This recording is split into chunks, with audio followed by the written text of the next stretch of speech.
Hello बच्चों, आज हम स्टार्ट करने वाले हैं चैप्टर नंबर 1 का third part, that is a sexual reproduction. आज हम समझेंगे ए सेक्शुअल रिप्रोडक्शन के बारे में।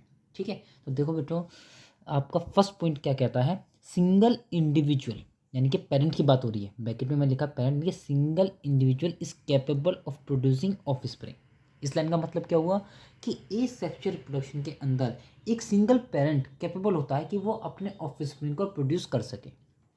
ठीक।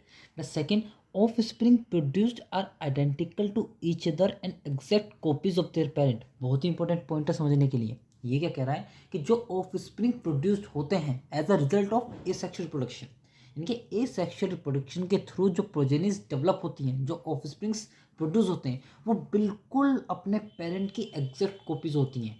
और वो एक दूसरे जो सिबलिंग्स होते हैं वो भी आपस में बिल्कुल एग्जैक्ट एक जैसे दिखाई देते हैं।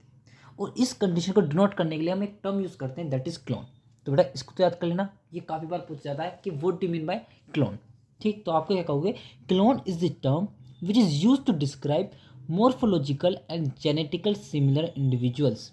तो इस वाले पॉइंट में आपको दो वर्ड ध्यान से समझने हैं, एक मोर्फोलॉजिकली और एक जेनेटिकली। इनका क्या मतलब है बेटा? ये पॉइंट कह रहा है, जो मोर्फोलॉजी का मतलब होता है कि आउटर अपीयरेंस, ठीक है, यानी कि ऑब्जर्वेबल कैरेक्टर्स जिनको हम ऑब्जर्व कर सकते हैं फिजिकली। जेनेटिकली मतलब आपके जीन्स के लेवल की बात करी जा रही है, जेनेटिक मेकअप जो है। तो ये पॉइंट आपको समझा रहा है कि क्लोन एक ऐसी टर्म है जो कि यूज़ करते हैं हम डिस्क्राइब करने के लिए अगर कोई भी ऑर्गेनिज्म मॉर्फोलॉजिकल लेवल पे और जेनेटिकल लेवल पे सिमिलर है एक दूसरे के, तब हम उनको क्लोन्स बोलते हैं। ठीक, और ये हमने इस वाले पॉइंट में समझा था कि जो ऑफ स्प्रिंग एसेक्सुअल के थ्रू रिप्रोड्यूस होते हैं, ठीक, वो बिल्कुल एग्जैक्ट कॉपीज होते हैं एक दूसरे के भी और अपने पेरेंट्स के भी। तो क्या हम ऐसा नहीं कह सकते कि clones are those organism which are produced as a result of asexual production? ठीक, या फिर हम सिंपली ये कह सकते हैं कि एसेक्सुअल प्रोडक्शन के थ्रू क्लोन्स प्रोड्यूस होते हैं। बात एक ही है। ठीक है, चलो अब आगे बढ़ते हैं। नेक्स्ट पॉइंट कहता है asexual reproduction is common among single cell organism and in plants animals with relatively simple organisation. Point to be noted. क्या ए सेक्शुअल रिप्रोडक्शन क्या कह रहा है कि asexual reproduction single cell organism में तो इजीली हमें मिल जाता है, लेकिन अगर प्लांट्स और एनिमल्स की हम बात करें तो वहाँ पे भी ए सेक्शुअल रिप्रोडक्शन हो सकता है, लेकिन कंडीशन है उनका बॉडी ऑर्गेनाइजेशन सिंपल होना चाहिए।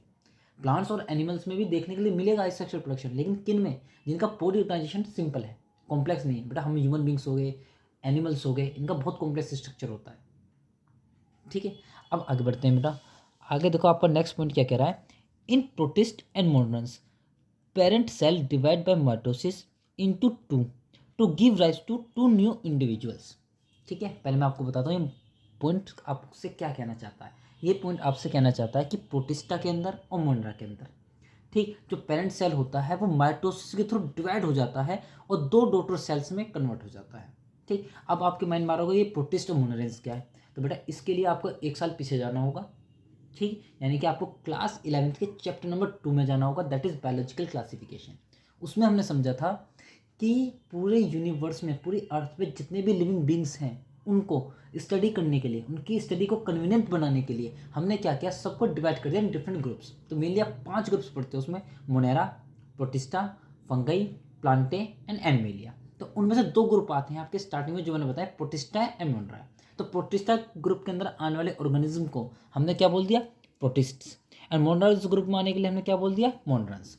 और बेसिकली बेटा इनमें एक वर्ड में आपको समझाऊं, क्योंकि डिटेल में पढ़ना 11th में है, अब आपके यूज़ का ये इतना नहीं है। If you are not preparing for the NEET, board से कंपैरिजन में हमारे लिए इतना रिक्वायरमेंट नहीं, बस आप इतना समझिए कि प्रोटिस्टा के अंदर इस अर्थ पर जितने भी यूनिसेलुलर ऑर्गेनिज्म हैं और वो यूकैरियोटिक हैं। 2 टाइप के सेल होते हैं बेटा, एक यूकैरियोटिक और एक प्रोकैरियोटिक। अब आप कहोगे सर हमें तो इसमें भी कन्फ्यूजन है कि यूकैरियोटिक क्या है, प्रोकैरियोटिक क्या है। तो बेटा इसके लिए भी फिर आपको 11th में, या फिर 11th से पहले कहूँ तो मैं 9th में जाना पड़ेगा। ठीक, लेकिन इतना सब कुछ हमारे लिए अभी रिक्वायरमेंट है नहीं। ठीक, तो बेसिकली सिर्फ अंडरस्टैंडिंग को क्लियर करने के लिए बेसिक डिफरेंस पढ़ लेते हैं। यूकैरियोटिक सेल है बेटा आपके मॉडर्न टाइप के सेल, मॉडर्न टाइप में जो बाद में इमर्जिएट हुए, जिनके पास एक वेल डिफाइंड न्यूक्लियस होता है। और प्रोकैरियोटिक सेल होते हैं आपके पुराने टाइम के प्रिमिटिव सेल्स, जिनके पास वेल डिफाइंड न्यूक्लियस नहीं होता है। सेकंड डिफरेंस, यूकैरियोटिक सेल के पास मेम्ब्रेन बाउंड सेल ऑर्गेनल्स होते हैं, प्रोकैरियोटिक सेल के पास मेम्ब्रेन बाउंड सेल ऑर्गेनल्स नहीं होते हैं। I think is that clear to you? ठीक। तो अब प्रोटिस्टा के अंदर वो सारे ऑर्गेनिज्म जो सिंगल सेल है, यूनिसेलुलर है और साथ साथ वो यूकैरियोटिक हैं, तो उनका एक अलग ग्रुप बना दिया जिसको हमने बोला प्रोटिस्टा। इसी तरीके से जितने भी यूनिसेलुलर ऑर्गेनिज्म हैं, लेकिन वो कैसे हैं, प्रोकैरियोटिक हैं, वो सब उनके लिए एक ग्रुप बना देना मोनेरा।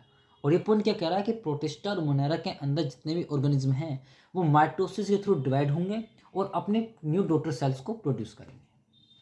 आई थिंक ये पॉइंट अब आपको बिल्कुल बहुत अच्छे से क्लियर हो गया होगा, है ना बेटा, यही वाला पॉइंट जो मैं बात कर रहा हूँ। ठीक है, अब आते हैं नेक्स्ट बेटा, ये वाला पॉइंट देखिए, in unicellular organism cell division is itself a mode of reproduction. बहुत इंपॉर्टेंट पॉइंट याद रखने के लिए, और यहाँ से पूछा भी जाएगा क्वेश्चन में कि ये पॉइंट क्या कह रहा है बेटा। ये पॉइंट आपसे कह रहा है कि जितने भी यूनिसेलुलर ऑर्गेनिज्म हैं उनमें सेल डिवीजन और रिप्रोडक्शन एक ही बात है, यानी कि cell division is a synonym of reproduction. हम सेल डिवीजन बोलें या रिप्रोडक्शन में एक ही बात है। जबकि मल्टी सेलुलर की बात करें तो बेटा सेल डिवीजन एक अलग चीज़ है और रिप्रोडक्शन एक अलग चीज़ है। लेकिन सिंपल यूनिसेलुलर में ऐसा हम नहीं कह सकते। क्यों नहीं कह सकते, समझो इस बात को। देखो सेल डिवीजन मतलब सेल का डिवाइड होना। अगर एक सेल है वो डिवाइड होकर दो सेल में बननी है तो हमने क्या, सेल डिवाइड होगी। लेकिन बेटा एक बात तो समझो, वो एक सिंगल सेल भी अपने आप एक कंप्लीट ऑर्गेनिज्म है, और हमने देखा है कि वो डिवाइड करके डॉटर सेल्स में कन्वर्ट हो रहा है, जो हमने ऊपर पढ़ा था। इसमें आप एग्जांपल अमीबा का ले सकते हो, पैरामीशियम का ले सकते हो, बैक्टीरिया का ले सकते हो। ठीक, जिसमें कि एक पेरेंट सेल डिवाइड हो रही है दो डॉटर सेल्स में, यानी कि वो अपने प्रोजेनी भी बढ़ा रही है, तो रिप्रोडक्शन भी बोल सकते हैं। तो इसीलिए ये पॉइंट आपसे कह रहा है कि यूनिसेलुलर ऑर्गेनिज्म में, यानी कि सिंगल सेल ऑर्गेनिज्म में, हम सेल डिवीजन बोलें या रिप्रोडक्शन बोलें, दोनों एक ही बात होती है। ठीक, इसके बाद देखें अगला पॉइंट क्या कहता है, amoeba and paramecium reproduce by binary fission. बेटा अमीबा एंड पैरामीशियम आपका यूनिसेलुलर ऑर्गेनिज्म के एग्जांपल हैं, और ये कह रहा है कि एसेक्सुअल मेथड से तो रिप्रोड्यूस करते हैं, ये तो हमने समझ लिया, लेकिन उसमें भी कौन सा मेथड है, बाइनरी फिजन। ठीक है, ये एक पर्टिकुलर टाइप है एसेक्सुअल रिप्रोडक्शन का। अब बाइनरी फिजन क्या कह रहा है, बाइनरी फिजन देखो बेटा, cells divides into two halves and each rapidly grows into an adult. यानी कि बाइनरी फिजन एक ऐसा मेथड है एसेक्सुअल रिप्रोडक्शन का जिसमें कि जो सेल्स हैं वो डिवाइड हो जाती हैं दो हाफ्स में, और हर एक हाफ जो होता है वो ग्रो करता है और एक कंप्लीट इंडिविजुअल बन जाता है। इस वाले मेथड को हम बाइनरी फिजन बोलते हैं, जिसका एग्जांपल आपका अमीबा एंड पैरामीशियम दोनों हो सकते हैं। ठीक, इसके बाद बेटा देखिए नेक्स्ट पॉइंट क्या कह रहा है, east and हाइडर reproduce by budding. यानी कि बडिंग एक another type of asexual reproduction है, जिसमें का एग्जांपल ईस्ट और हाइड्रा है। अब देखते हैं इस प्रोसेस में होता क्या है। डिवीजन इज अनइक्वल, यानी कि इसमें पेरेंट सेल डिवाइड करता है लेकिन डिवीजन अनइक्वल होता है। And small bud are produce, और इसमें एक छोटी सी बड प्रोड्यूस हो जाती है जो कि स्टार्टिंग में अटैच रहती है पेरेंट सेल से ही। ठीक, और उसके बाद वो उससे डिटैच हो जाती है, सेपरेट हो जाती है और एक न्यू इंडिविजुअल में कन्वर्ट हो जाती है। ठीक है बेटा, ये बात क्लियर हुई आपको। आई थिंक अब तो जानी चाहिए बेटा, क्लियर नहीं हुई बेटा, हो गई। चलो अब इसको एक बार फिगर के थ्रू समझ के देख लें। चलो अगर देखो बेटा मैं बाइनरी फिजन की बात करता हूँ, ठीक है, पहले हमने बाइनरी फिजन कहा था, तो समझिए एक बार। बाइनरी फिजन में तो बेटा सिंपली आपका एक पेरेंट सेल है, मान लेते हैं अमीबा का एग्जांपल ले लेते हैं, अमीबा है बेटा। अमीबा एक शेपलेस ऑर्गेनिज्म है ना, ये अमीबा है।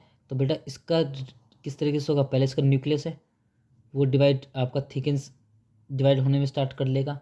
इसके बाद इसका साइटोप्लाज्म वो डिवाइड होने की कोशिश करेगा, जब आपका न्यूक्लियस डिवाइड हो जाएगा, और फाइनली आपको दो डॉटर अमीबा मिल जाएंगे। ठीक है, तो ये था आपका पेरेंट अमीबा, और ये है आपका डॉटर अमीबा, ये दोनों। ठीक है, ये है वो आपका फिजन का मेथड। अब इसके बाद बताया मैंने ईस्ट और हाइड्रा, इनमें होती है बडिंग। इसका एग्जांपल देख लेते हैं। देखो बेटा हाइड्रा कुछ इस तरह का ऑर्गेनिज्म है, ठीक है, ये क्या है आपका हाइड्रा। अब क्या कहा कि इसमें एक अनइक्वल ग्रोथ होती है और एक स्मॉल बर्ड्स बन जाती है। ठीक, यानी कि हम मान लेते हैं छोटी सी आउट ग्रोथ हो गई ये। ठीक है, ये पेरेंट हाइड्रा कौन सा है, पेरेंट। ठीक है, ये जो छोटी सी आउट ग्रोथ हुई है इसको बोलते हैं हम बड। ठीक है, अब ये बड क्या होगा, इनिशियली शुरुआत में पेरेंट से अटैच्ड है, लेकिन एक टाइम बाद ये क्या होगा, ये आपका इनसे डिटैच हो जाती है, सेपरेट हो जाती है।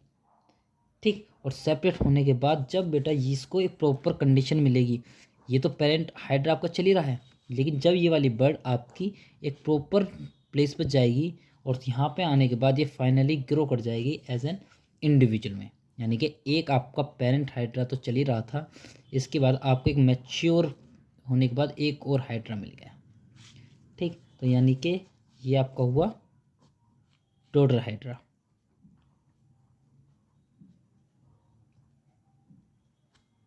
Okay, I think it is very clear to you. चलो बेटा, अब हम आगे पढ़ते हैं अपना next point, that is during unfavourable condition. देखो बेटा, ये बात समझ में आती है ना, दो कंडीशन होती हैं, एक होती है फेवरेबल और एक होती है अनफेवरेबल। यानी कि फेवरेबल कंडीशन जो हमारे हक में है, जो हमारे लिए बेनिफिशियल है, उन कंडीशन को हम फेवरेबल बोलते हैं। नहीं, कुछ कंडीशन हमारे लिए अनफेवरेबल तो हो सकती हैं, है ना। जैसे कि बेटा मतलब सर्दियों में आप बहुत ज़्यादा ठंडी जगह जा रहे हो, तो वो कंडीशन आपके लिए कैसी है, अनफेवर है।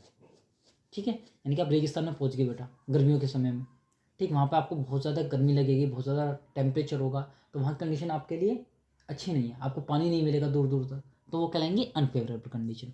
तो ये पॉइंट क्या कह रहा है कि जब अनफेवरेबल कंडीशन आती हैं तो इस कंडीशन में अमीबा जो होता है वो अपने सूडोपोडिया को विड्रॉ कर लेता है। Amoeba withdraw it's pseudopodia. ठीक, उसने अपने सूडोपोडिया को विड्रॉ कर लिया and after that secretes a 3 layer hard covering, और अपने चारों तरफ एक 3 लेयर की हार्ड कवरिंग बना ली है, और उसी कवरिंग को हम क्या बोलते हैं, सिस्ट। ठीक है, और इस प्रोसेस को, सिस्ट बनने के प्रोसेस को बोलते हैं हम एनसिस्टेशन। ठीक, तो बेसिकली सिंपली क्या कहना चाह रहे हैं, व्हेन फेवरेबल कंडीशन रिटर्न, और जब फेवरेबल कंडीशन दोबारा आ जाती हैं तब आपका encysted amoeba divides by multiple fission. तब जो आपका एनसिस्टेड अमीबा होगा वो मल्टीपल फिजन के थ्रू डिवाइड करेगा और बहुत सारे छोटे छोटे माइन्यूट अमीबा बनाएगा, जिनको हम बोलेंगे सूडोपोडियोस्पोर्स। क्या बोलेंगे, सूडोपोडियोस्पोर्स। ठीक है, तो बेसिकली आपका क्वेश्चन यहाँ से ये बनता है कि अमीबा बाइनरी फिजन के थ्रू भी रिप्रोड्यूस करता है और मल्टीपल फिजन के थ्रू भी करता है। मल्टीपल फिजन का मतलब हो गया कि जो डॉटर सेल्स होंगी वो 2 से ज़्यादा होंगी, मल्टीपल यानी कि मैनीस। ठीक है, लेकिन जब फेवरेबल कंडीशन होंगी तो वो बाइनरी फिजन के थ्रू होगा, और जब अनफेवरेबल कंडीशन होंगी तो वो मल्टीपल फिजन के थ्रू होगा। अब इसको अगर मैं डायग्रामेटिकली आपको समझाना चाहूँ तो डायग्रामेटिकली आप इस तरीके से समझ सकते हैं। चलिए ये भी देख लेते हैं कि ये आपका एक अमीबा है। ठीक है, ये इसके मान लेते हैं सूडोपोडिया है। सूडोपोडिया को बेटा फॉल्स फीड भी कहते हैं, ये पता है ना, सूडो स्टैंड्स फॉर फॉल्स। अब मान लेते हैं कंडीशन आ गई अनफेवरेबल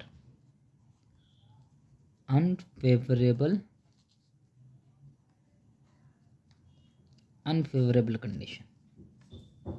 ठीक है, अब बेटा अनफेवरेबल कंडीशन हुई है तो इसमें ये क्या करेगी, अपने चारों तरफ पहले तो अपने सूडोपोडिया को विड्रॉ कर लेगा, यानी कि इसने अपने सूडोपोडिया को अंदर विड्रॉ कर लिया, और इसके बाद अपने चारों तरफ 3 लेयर्स बनाएगा बेटा, 1 2 और 3। अब इसको 4 लेयर में समझना, ये हैं 3 लेयर्स, ये आपका सूडोपोडिया, ये आपका अमीबा, ये इसने अपने सूडोपोडिया को विड्रॉ कर लिया है। ठीक है, अब ये जो 3 लेयर्स बनकर आई हैं इसको हमने बोला है सिस्ट, इसको हमने क्या बोला है, सिस्ट, और इस प्रोसेस को बोला है फॉर्मेशन को एनसिस्टेशन। ठीक, इसके बाद बेटा क्या होगा, इसके अंदर ही माइटोसिस होता रहेगा, और ये जो एक सिंगल सेल था, ये 3 लेयर्स तो रहेंगी, 1 2 3, इसके अंदर छोटे छोटे स्पोर्स बन जाएंगे मल्टीपल फ्यूजन के थ्रू। ठीक है, और इसको हम क्या बोलेंगे, सूडोपोडियोस्पोर्स। इनको हम क्या बोलेंगे, सूडोपोडियोस्पोर्स, सूडोपोडियोस्पोर्स। ठीक है, अब जैसे ही फेवरेबल कंडीशंस आती हैं, ठीक है, अब ये डोरमेंट हो जाएगा, वेट करता रहेगा कब इसकी फेवरेबल कंडीशंस आएंगी। तो जैसे ही फेवरेबल कंडीशंस आती हैं तो ये सिस्ट आपकी रप्चर कर जाएगी। ठीक, और ये सारे सूडोस्पोर्स आपके एनवायरनमेंट में रिलीज हो जाएंगे।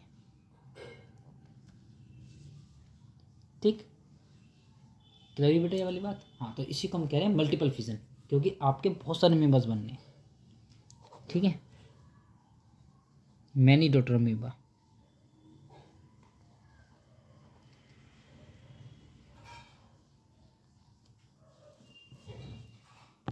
और बेटा इस वाले प्रोसेस को हम बोलते हैं स्पोरुलेशन, जो रिलीज हो रहा है। जैसे कि हमने यहाँ पे इसकी सिस्ट फॉर्मेशन को हमने क्या बोला, प्रोसेस को बोला हमने एनसिस्टेशन, एनसिस्टेशन। ठीक, इसी तरीके से बेटा जो रप्चर होकर अमीबा बाहर रिलीज हो रहे हैं, इस वाले प्रोसेस को हम बोलेंगे स्पोरुलेशन। क्या बोलेंगे, स्पोरुलेशन। बात क्लियर हुई। चलो अब आगे बढ़ते हैं। देखो उसी बात को हमने आगे वाले पॉइंट में लिखा है, the cyst wall burst out, यानी कि सिस्ट वॉल बस्ट होगी, फट गई है बेटा, and spores are liberated in the surroundings, और अपने आसपास के एनवायरनमेंट में, आसपास के सराउंडिंग्स में जो स्पोर्ट्स हैं वो लिबरेट हो गए हैं, to grow into many amoeba, जिससे कि हमें ज़्यादा अमीबा में वो ग्रो हो चुके हैं। ठीक है, चलो बेटा आगे बढ़ते हैं। आगे देखते हैं हम क्या है कि ए सेक्शुअल प्रोडक्टिव स्ट्रक्चर्स। बेटा यहाँ पे कुछ आपके स्ट्रक्चर्स के नेम हैं, और यहाँ पे वो ऑर्गेनिज्म हैं जिनमें स्ट्रक्चर मिलते हैं। ए सेक्शुअल प्रोडक्टिव स्ट्रक्चर से मतलब कि इनके थ्रू ये ऑर्गेनिज्म क्या करते हैं, अपना रिप्रोडक्शन करते हैं, ये रिप्रोड्यूस होते हैं। जैसे बेटा आपके जू स्पोर्स, याद रखना जू स्पोर्स आपके माइक्रोस्कोपिक मोटाइल स्पोर्स हैं। मोटाइल का मतलब ये स्पोर्स मूव कर सकते हैं, इनके पास फ्लैजेला प्रेजेंट होगा। ठीक, और किस में देखने के लिए मिलेंगे हमें जू स्पोर्स, क्लेमाटोमोनाज में। इसी तरीके से कोनिडिया, कोनिडिया किसका रिप्रोडक्टिव ए सेक्शुअल रिप्रोडक्टिव स्ट्रक्चर है, पेनिसिलियम का। ठीक, बर्ड्स, बर्ड्स आपको किस में मिलेंगी, हाइड्रा में और ईस्ट में। इस द गैम्यूल्स, गैम्यूल्स हमें किस में मिलेंगे, स्पॉन्ज में है। ठीक, ये बात क्लियर है आपको।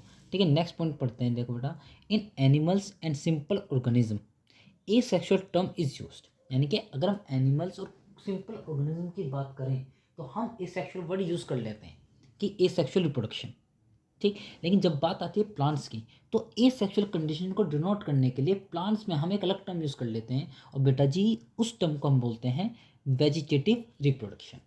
ठीक, तो हम कह सकते हैं कि ए सेक्शुअल रिप्रोडक्शन और asexual reproduction in plants is vegetative reproduction, या फिर वेजिटेटिव प्रोपोगेशन, एक ही बात होती है बेटा। ठीक है, चलो अब आपको एक हेडिंग दिखाई दे रही होगी आगे जाके, वेजिटेटिव प्रोपोग्यूल्स, वेरी इंटरेस्टिंग पार्ट। ठीक है, पढ़ते हैं इसमें क्या कहते हैं, स्पेशल ऑर्गन्स और units of the plant that carried out vegetative propagation, यानी कि वेजिटेटिव प्रोपोगेशन तो हमने समझ लिया क्या है, क्या है बताओ जल्दी से। हाँ चलो मैं ये बता देता हूँ, वेजिटेटिव प्रोपोगेशन क्या है आपका, ए सेक्शुअल रिप्रोडक्शन इन प्लांट्स। ठीक, अब इसको प्रोड्यूस करने के लिए, इस फंक्शन को परफॉर्म करने के लिए हमें कुछ ऑर्गन्स की, प्लांट से कुछ पार्ट्स की ज़रूरत होती है। ठीक, तो उन्हीं पार्ट्स को जो हेल्प करते हैं एक प्लांट को ए सेक्शुअली रिप्रोड्यूस करने में, उन पार्ट्स को हम वेजिटेटिव प्रोपोग्यूल्स बोलते हैं। ठीक, और बेटा वेजिटेटिव प्रोपोग्यूल्स के पास एक कैपेबिलिटी होती है कि वो नए ऑफस्प्रिंग को प्रोड्यूस कर सकें। ठीक, अब एग्जांपल में देखो, ये वेजिटेटिव प्रोपोगल्स आपके स्टेम से भी आ सकते हैं, रूट से भी आ सकते हैं, लीव से भी आ सकते हैं, एंड एक्सेट्रा। ठीक, अब कुछ ऑर्गेनिज्म में कौन से वेजिटेटिव प्रोपोगल्स हैं ये पढ़ लेते हैं, चलते हैं। देखो बेटा, जैसे कि आपका ऑर्गेनिज्म की बात करूँ मैं, पोटैटो ट्यूबर। ठीक, तो पोटैटो के अंदर जो वेजिटेटिव प्रोपोगुल होता है वो होती है उनकी आईबर्ड्स, जिंजर में होती हैं राइजोम, अगेव में होती हैं बल्बल, ब्रायोफाइलम में होती हैं लीफ बर्ड्स, वाटर हिसिंथ में होती है ऑफसेट, बनाना में होता है सकर, ओनियन में होता है बल्ब। ठीक, ये तो आपको थोड़ा सा याद करना पड़ेगा बेटा, इसमें ऐसा कुछ नहीं है। जैसे कि लीफ बर्ड्स ब्रायोफाइलम का एग्जांपल दूँ तो बेटा होता क्या है, अगर एक बार एग्जांपल से समझें हम तो समझ सकते हो, जो ब्रायोफाइलम की बेटा कुछ लीव्स होती हैं इस तरीके से। ठीक है, इन लीव्स के पास, इनकी मार्जिन्स पे बर्ड्स प्रेजेंट होती हैं इस तरीके से। ठीक, ये क्या है आपका ब्रायोफाइलम लीव्स है। ठीक, ये आपकी बर्ड है, तो ये बर्ड ही इसके लिए वेजिटेटिव प्रोपोग्यूल है, वेजिटेटिव प्रोपोग्यूल इक्वल टू बर्ड। ठीक है, अब इन बर्ड से ही पूरे के पूरे प्लांट का दोबारा से रिप्रोडक्शन हो सकता है, न्यू ब्रायोफाइलम का प्लांट हमें मिल सकता है। ठीक है, चलो बेटा अब आगे बढ़ते हैं। बेटा अगला वाला पॉइंट क्या कह रहा है कि hydra and spirogyra also reproduce through fragmentation, क्योंकि हाइड्रा हमने किस में पढ़ा था, भी फ्रेगमेंटेशन में पढ़ा था, स्पायरोगैरा भी एग्जाम्पल फ्रेगमेंटेशन का होता है, मतलब कि बेटा बडिंग में पढ़ा था हाइड्रा हमने इससे पहले, है ना। लेकिन मैं आपको बता रहा हूँ कि हाइड्रा के अंदर बेटा फ्रेगमेंटेशन भी होता है, और स्पायरोगैरा भी एक एग्जाम्पल है फ्रेगमेंटेशन का। फ्रेगमेंटेशन क्या है आपके दिमाग में आ रहा है बेटा, फ्रेगमेंटेशन भी is an another type of asexual reproduction, कि ए सेक्सुअल प्रोडक्शन में एक टाइप फ्रेगमेंटेशन भी होता है। ठीक है, इसके अंदर क्या होता है, body breaks into distinct pieces जिनको हम फ्रेगमेंट्स बोलते हैं, यानी कि जो बॉडी होती है वो छोटे छोटे पीसेस में टूट जाती है, और उन छोटे छोटे पीसेस को हम फ्रेगमेंट्स बोलते हैं। And each fragment grows into an adult capable of producing offspring, और हर एक फ्रेगमेंट मैच्योर होकर पूरा कंप्लीट एक इंडिविजुअल बन जाती है। ठीक, यानी कि पूरा का पूरा एक इंडिविजुअल आपका रेडी हो जाता है। बात समझ में आई। आई बेटा या नहीं आई? चलो देखो मैं इसको भी एक बार फिगर के थ्रू आपको समझाता हूँ। तो देखो बेटा, मान लेते हैं ये आपका स्पायरोगायरा है। स्पायरोगायरा बेटा एक आपकी एल्गी समझ दो, ग्रीन एल्गी, ठीक है। अब ये क्या करेगी, फ्रेगमेंट्स में टूट जाएगी, छोटे छोटे फ्रेगमेंट्स में। मान लेते हैं ये इन फ्रेगमेंट्स में टूट गई, ठीक है। तो अब यहाँ से हमें कंप्लीट एक स्पायरोगायरा मिल जाएगा, और इससे हमें बाद में मैच्योर होकर एक कंप्लीट स्पायरोगायरा मिल जाएगा। तो ये जो मेथड होता है इस वाले को हमने बोला है क्या, फ्रेगमेंटेशन। इस प्रोसेस को बोला है हमने फ्रेगमेंटेशन, ठीक। I think is that clear to you? Very good. चलो बेटा अब हम आगे बढ़ते हैं। अब बेटा हम बहुत ही इंटरेस्टिंग पार्ट पढ़ने वाले हैं, ठीक है, जिसका नाम है वाटर हिसेंट। और मैंने देखो रेड कलर से भी नोट किया है, तो याद रखना वाटर हिसेंट को हम टेरर ऑफ बंगाल के नाम से भी जानते हैं, ठीक है। तो इन शॉर्ट क्वेश्चन में आ सकता है कि वाटर हिसेंट को और हम क्या कहते हैं, तो हम क्या बोलेंगे, टेरर ऑफ बंगाल। या फिर ऐसा पूछ सकते हैं टेरर बंगाल ऑफ बंगाल किसको कहा जाता है, तो आंसर लिखेंगे हम वाटर हिसेंट, ठीक है। चलो एक एक करके सारी चीज़ों को पॉइंट पे कवर अप कर लेते हैं और आपके चैप्टर को ईजी बनाते हैं, ठीक है। देखते हैं पहला पॉइंट क्या कहता है, it is most invasive weeds found growing wherever there a standing water. यानी कि बहुत ही इन्वेसिव वीड्स हैं बेटा। वीड्स क्या होती हैं, अनवांटेड चीज़ें, ठीक है। यानी कि मोस्ट इन्वेसिव यानी कि बहुत जल्दी से फैलने वाली। और ये ज़्यादातर कहाँ मिलेगी, जहाँ पे स्टैंडिंग वाटर होगा, यानी कि रुका हुआ पानी, जहाँ पे पानी बहता हुआ नहीं होगा, जैसे कि आपके तालाब हो गए, पोखर हो गए, कि गाँवों की भाषा में बात करें तो झोड़ हुआ करते थे, ठीक है, वहाँ पे आपको ये बहुत मिलेगा, ठीक है। सेकंड पॉइंट क्या कहता है, it drains oxygen from the water which leads to the death of fishes. मतलब कि बेटा ये क्या करता है कि जितना भी वाटर बॉडी में फैल जाता है वहाँ से ऑक्सीजन को ड्रेन आउट कर लेता है, जिसकी वजह से जो एक्वाटिक लाइफ होती है उसको हार्म पहुँचता है, ठीक। एग्जाम्पल पे आपको इस पॉइंट में समझाया कि फिशेज की डेथ तक हो सकती है, ठीक। थर्ड पॉइंट बेटा देखिए, this plant was introduce in India because of its beautiful flower and shape of leaves. ध्यान से सुनना बेटा, इंट्रोड्यूस्ड इन इंडिया, इसका मतलब क्या है, ये प्लांट पहले हमारे इंडिया में नहीं मिलता था, इसको हमने इंट्रोड्यूस किया है, बाहर से बुलाया है। और क्यों बुलाया, उसके पास बहुत ही सुंदर फूल होते हैं, ठीक है, उसकी जो लीव्स का शेप है वो भी बहुत अच्छा होता है। तो एज अ ब्यूटी ऑर्नामेंट को इस्तेमाल करने के लिए इस प्लांट्स को इंट्रोड्यूस किया गया था। लेकिन हुआ क्या, it can propagate vegetatively at a phenomenal rate. यानी कि इसका वेजिटेटिव प्रोपोगेशन यानी कि रिप्रोड्यूस करने का जो रेट है बेटा बहुत ही फिनोमिनल रेट है, बहुत ही हाई रेट से प्रोपोगेट करता है, ठीक। जिसकी वजह से बहुत ही कम समय में पूरी की पूरी वाटर बॉडी को कवर कर लेता है बहुत ही छोटे से टाइम में, बहुत कम समय में ये पूरी वाटर बॉडी को कवर अप कर लेता है। और इसीलिए इससे छुटकारा पाना बहुत मुश्किल हो जाता है, वाटर बॉडीज़ को फ्री करना बहुत ही डिफिकल्ट टास्क हो जाता है हमारे लिए। और यही हमारा अगला पॉइंट है, it is very difficult to get rid of them. I think आपको वाटर हिसेंट के बारे में काफ़ी चीज़ें समझ में आ गई होंगी। वाटर हिसेंट पे इससे बाहर बेटा कोई भी क्वेश्चन आपका नहीं बनेगा, ये मैं कह रहा हूँ, ठीक है। अब देखते हैं बेटा आगे क्या समझते हैं, नोट्स। अब नोट्स को समझना जरूरी है कि नोट्स क्या है, ठीक है।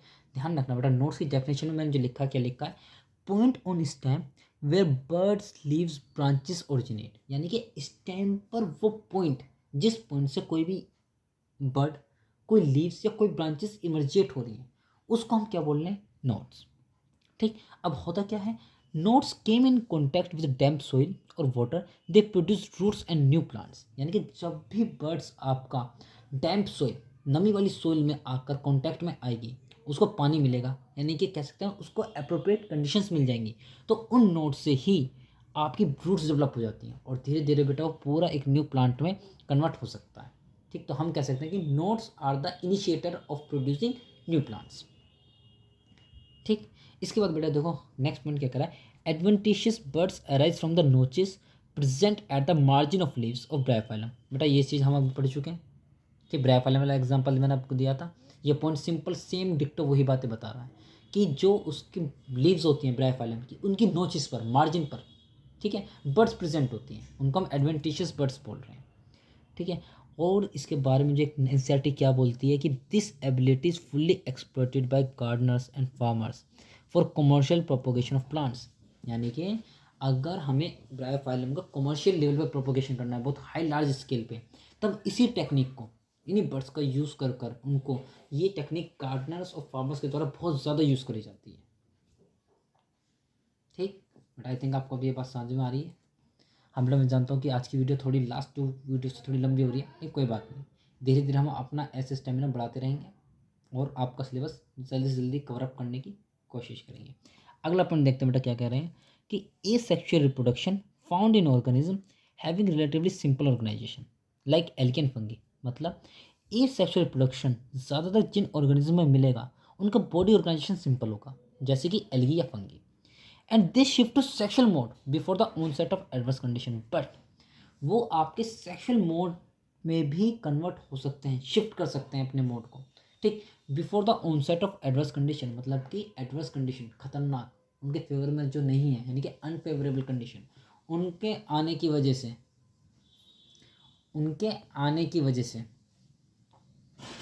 आने से पहले ही हम उस पर शिफ्ट हो जाएंगे। ठीक, ये बात क्लियर हुई? पक्का बेटा?